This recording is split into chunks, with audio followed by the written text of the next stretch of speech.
大家好，我是燕子，每天更新一道菜。今天有鲈鱼做好吃的，在一条处理干净的鲈鱼身上画一字花刀，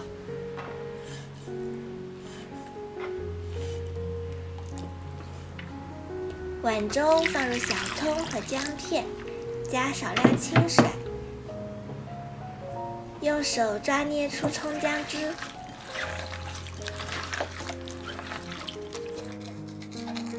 在鲈鱼表面撒上盐，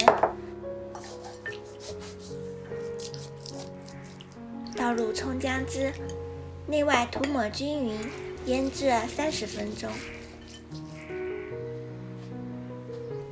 趁这个时间来切一点泡姜和泡蒜，切碎备用。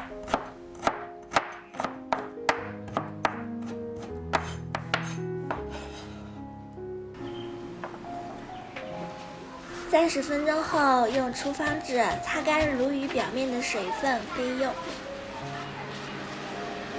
锅烧热，倒适量油，锅底撒少量的盐，这样做可以防止粘锅。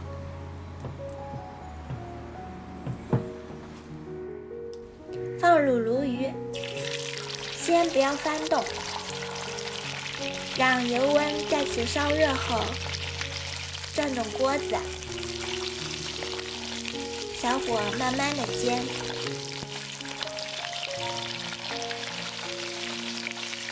一面煎黄，翻面，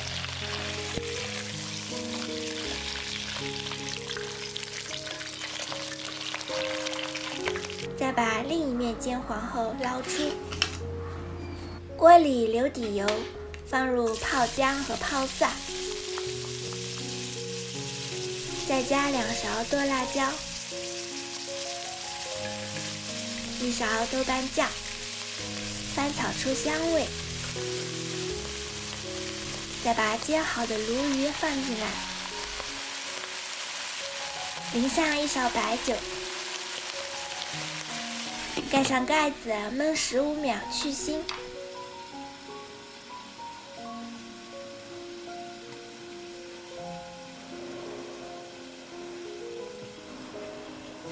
15秒后再加水没过鱼身，加1小勺盐，1勺红烧酱油，1勺蚝油，盖上锅盖，大火烧开，转中小火焖10分钟。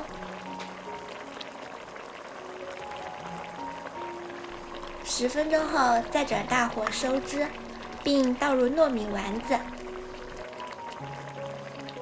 小小的丸子形似一颗颗洁白的珍珠，很可爱吧？等丸子浮起来，加入1小勺鸡精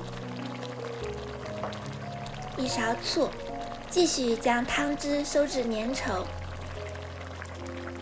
最后再撒入葱花，一道珍珠鲈鱼就完成了。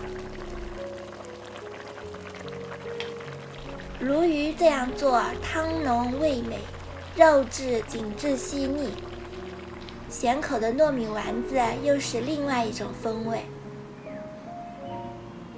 如果你喜欢，也试试吧。好啦，本期视频就分享到这里啦，喜欢我的视频就关注我吧，每日为您更新一道菜。